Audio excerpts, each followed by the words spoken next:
యేసు ప్రభువే దేవుడని అడావిడిగా వచ్చేసి మొక్కులు మొక్కుకొని కోరికలు తీర్చేసుకొని ఆశీర్వాదాలు దీవెనలు పొంది ఆ తర్వాత మరలా ఎప్పుడో సాతాను శోధిస్తే భయంకరంగా గాయపడి మళ్ళీ వెనక్కి వెళ్ళిపోతారు. సత్యమును బట్టి క్రీస్తును అంగీకరించిన వాడు ప్రపంచము ఎదురైనా ప్రపంచం ఎదిరించిన ఒంటరిగా నిలబడతాడు చివరి వరకు. ఆశీర్వాదాలు దీవెనల కోసమే బతికేవారు అవి పోయినప్పుడు తిరిగి వెళ్ళిపోతూ ఉంటారు. నేను ఇప్పటికీ దేవుని అడుగుతున్నా, మిమ్మల్ని కూడా అడుగుతున్నాను, ఎవరైనా సరే అలాంటి బలహీనులు ఉంటే క్రైస్తవ్యంలో ఉండొద్దు. ఆశీర్వాదాలు దీవెనల కోసం కాదు దేవుడు నిన్ను పిలిచింది. మేమెవరూ మిమ్మల్ని ఆశీర్వాదాన్ని ఆశ పెట్టి పిలవట్లేదు, నిత్య జీవాన్ని మీ ముందు పెట్టి మిమ్మల్ని పిలుస్తున్నాం. మీ మరణం తర్వాత కూడా మీకు శాశ్వత జీవితం ఉంది, అక్కడ మీరు సదా ఆయనతో ఉండాలని, నిత్యత్వం అంతా ఆయనతో సంతోషించాలని మిమ్మల్ని మేము పిలుస్తున్నాం.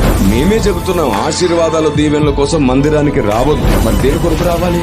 ఆశీర్వాదాలు దీవెనల కొరకు మందిరానికి రావడం కాదు, నీవే ఆశీర్వాదంగా మారిపోవడం కొరకు నువ్వు మందిరానికి రావాలి.